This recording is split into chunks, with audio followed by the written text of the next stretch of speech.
वक्फ संशोधन बिल देर रात राज्यसभा से हुआ पास। बिल के पक्ष में 128 वोट पड़े, जबकि बिल के खिलाफ 95 मेंबर्स ने वोट किया। वक्फ संशोधन बिल करीब 12 घंटे की बहस के बाद राज्यसभा से पास। बिल को अब मंजूरी के लिए राष्ट्रपति के पास भेजा जाएगा।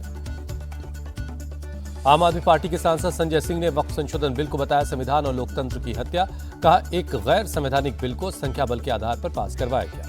शिवसेना के राज्यसभा सांसद मिलिंद देवड़ा ने वक्फ संशोधन बिल के पास होने को बताया सेक्युलरिज्म के लिए ऐतिहासिक दिन। कहा, इससे मुस्लिम समाज और महिलाओं को फायदा होगा। मिलिंद देवड़ा ने शिवसेना उद्धव गुट को बताया हिंदू विरोधी पार्टी। कहा, वक्फ बिल का जिस तरह उद्धव गुट ने विरोध किया उससे यह साबित हो गया कि वो मुस्लिम विरोधी भी हैं। राज्यसभा में बिल पर बहस के दौरान बीजेपी सांसद सुधांशु त्रिवेदी ने कहा, देश की नई सुबह नए वक्फ कानून के साथ होगी। कुछ महीने में मुसलमान भी मान लेंगे कि कानून में उनकी भलाई के लिए बदलाव हुए। जेडीयू सांसद संजय झा ने वक्फ बिल का समर्थन किया। कहा, आरजेडी और कांग्रेस मुसलमानों के लिए सिर्फ बयानबाजी करते हैं, काम नहीं करते। जेपी नड्डा ने बिल को देश हित में बताया। कहा, इसके जरिए जवाबदेही तय करने की कोशिश, विपक्ष लोगों को गुमराह कर। जेपी नड्डा बोले, कांग्रेस ने मुसलमान महिलाओं को सेकंड क्लास सिटीजन बनाए रखा, 70 सालों तक मुसलमानों को डराया। विपक्ष को जेपी नड्डा की नसीहत। कहा, वोट बैंक पॉलिटिक्स से ऊपर सोचे। इसी डर से यूपीए ने मुस्लिम हित के काम रोके। हम बयानबाजी नहीं, काम करके दिखाते हैं। जो कांग्रेस नहीं कर पाई उसे मोदी सरकार ने किया। राज्यसभा में बोले किरण रिजिजू ने कहा, वोट बैंक के लिए भ्रम फैला रहा है विपक्ष। वक्फ में कोई गैर मुस्लिम नहीं होगा। वक्फ का मैनेजमेंट मुसलमानों के हाथों में ही रहेगा। राज्यसभा में कांग्रेस और बीजेपी के बीच तीखी नोकझोंक। नासिर हुसैन बोले, देश में दंगे फसाद करवाने की कोशिश, मुस्लिमों की संपत्ति पर सरकार की नजर। नासिर हुसैन बोले, वोट बैंक के लिए बीजेपी वक्फ संशोधन बिल लेकर आई है, संविधान को ताक पर रख दिया गया। आप सांसद संजय सिंह बोले, वक्फ बिल से संविधान की हत्या कर रही है बीजेपी। इनकी मंशा देश में दंगा फसाद करवाने की है। बीजेपी मुसलमानों का भला नहीं कर सकती। संजय सिंह का आरोप। कहा, वक्फ बिल मुसलमानों की जमीन छीनने की नापाक कोशिश, धार्मिक संपत्तियों पर कब्जा कर अपने उद्योगपति दोस्तों को दे देंगे। संजय सिंह के आरोपों पर किरण रिजिजू का पलटवार। बोले, संजय सिंह ने तर्कहीन बात की। ये लोग भ्रम फैलाकर देश के मुसलमानों को भड़का रहे। राज्यसभा में अमित शाह ने विपक्ष को लताड़ा। बोले, वक्फ जमीन का मामला, बिल को लेकर विपक्ष भ्रम न फैलाए। राज्यसभा में बीजेपी सांसद राधा मोहन दास अग्रवाल बोले, कहा, वक्फ बोर्ड जिस जमीन पर हाथ रख दे उसकी हो जाती है। आरजेडी सांसद मनोज झा ने वक्फ संशोधन बिल को बताया असंवैधानिक। कहा, कुछ समुदायों को हाशिए पर ढकेला जा रहा है। मनोज झा बोले, वक्फ बिल के जरिए बुलडोजर कार्रवाई को कानूनी किया जा रहा है। क्या सभी प्रयोग मुसलमानों पर ही होंगे? वक्फ संशोधन बिल का सपा ने किया विरोध। रामगोपाल यादव बोले, मुसलमानों को बीजेपी की नीयत पर भरोसा नहीं है। संसद में वक्फ संशोधन बिल के समर्थन के बाद जेडीयू में उठे विरोध के सुर। पार्टी के अल्पसंख्यक सचिव मोहम्मद शाहनवाज मलिक ने दिया पार्टी से इस्तीफा।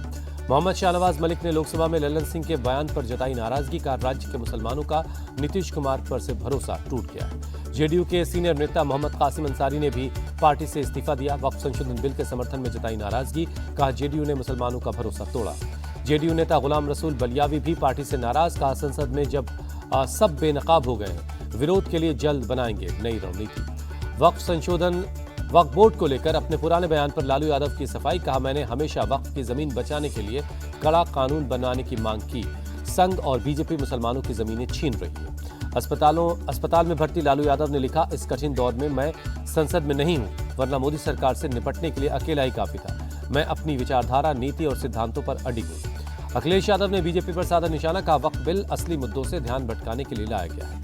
अखिलेश यादव बोले, वक्फ बिल के पीछे न तो सरकार की नीति सही है और न ही नियत। ये करोड़ों लोगों से उनके घर और दुकानें छीनने की साजिश है। मुसलमानों पर बीजेपी की चिंता जिन्ना को भी शर्मिंदा कर देगी। उद्धव ठाकरे का तंज। पूछा, क्या बीजेपी ने हिंदुत्व छोड़ दिया है? एकनाथ शिंदे ने कहा, बिल पर उद्धव का विरोध दुर्भाग्यपूर्ण।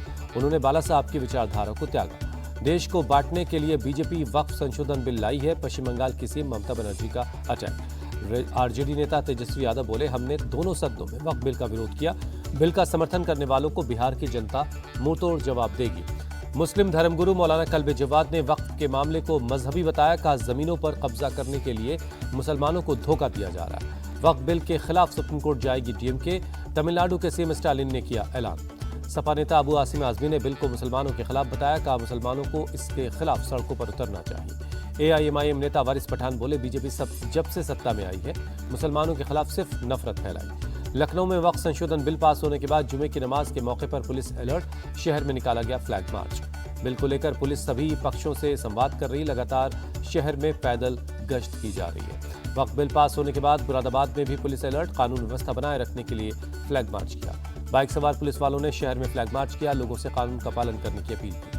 राज्यसभा में देर रात तक चली मणिपुर में हिंसा के मुद्दे पर चर्चा, राज्य में राष्ट्रपति शासन लागू करने पर राज्यसभा में भी मोहर लग गई है। गृहमंत्री अमित शाह ने जल्द ही मणिपुर विवाद सुलझाने का दिया भरोसा, कहा मणिपुर के 2 संघर्षरत समुदायों की अगली बैठक दिल्ली में होगी। अमित शाह ने मणिपुर के मुद्दे पर विपक्ष को नसीहत दी, राजनीतिक हमले मणिपुर में हिंसा से पीड़ित लोगों के घाव नहीं भर सकते। राज्यसभा में मणिपुर के मुद्दे पर कांग्रेस सांसद मल्लिकार्जुन खड़गे का बीजेपी पर हमला, कहा 2 साल से मणिपुर जल रहा है, सरकार हिंसा रोकने में नाकाम रही। मल्लिकार्जुन खड़गे ने कहा मणिपुर की अर्थव्यवस्था हुई तबाह, 260 से ज्यादा लोग मारे गए, 60,000 से ज्यादा लोग बेघर हैं, लेकिन पीएम मोदी वहां नहीं गए।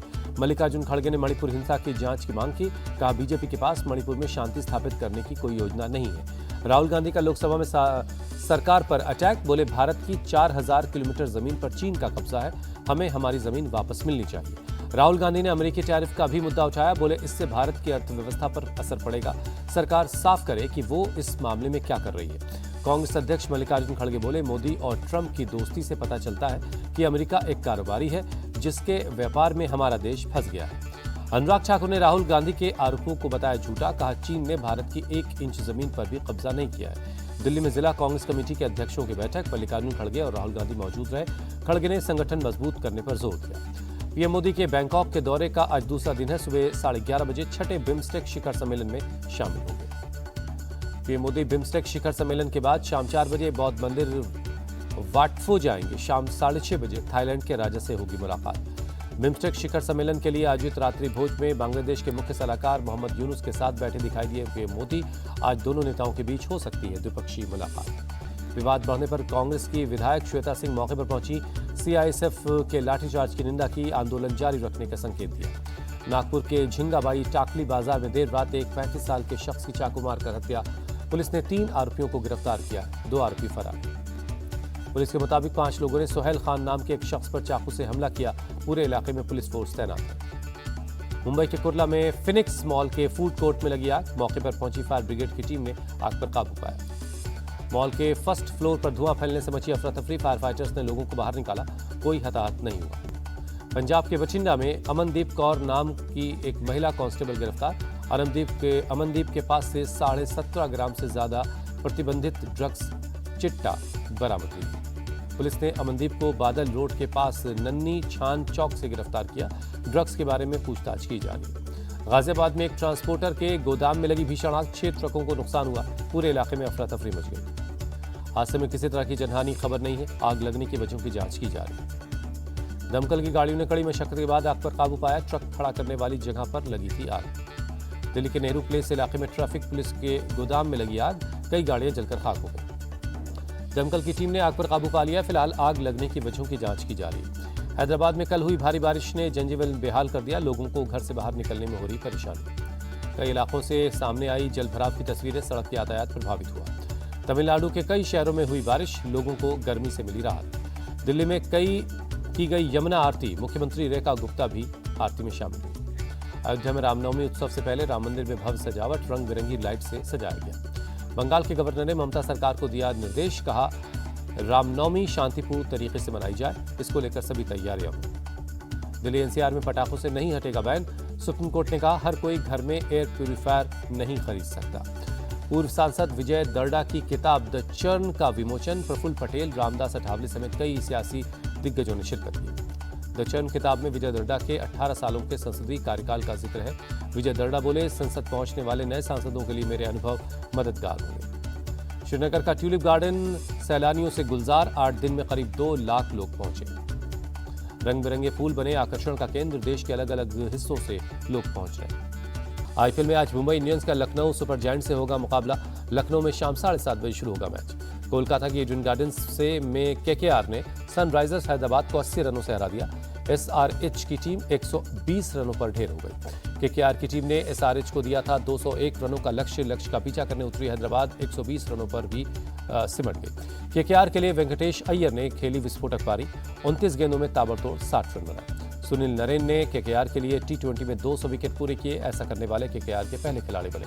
लगातार 3 मैचों में हार के बाद पॉइंट टेबल में आखिरी पायदान पर पहुंची हैदराबाद। केकेआर 4 मैचों में 2 जीत के साथ अब 5वें स्थान पर है। विराट कोहली की इंजरी पर हेड कोच एंडी फ्लावर ने दिया बड़ा अपडेट। बोले विराट कोहली ठीक हैं, चोट गंभीर नहीं है। 7 अप्रैल को मुंबई इंडियंस के खिलाफ मैच खेलेंगे विराट कोहली।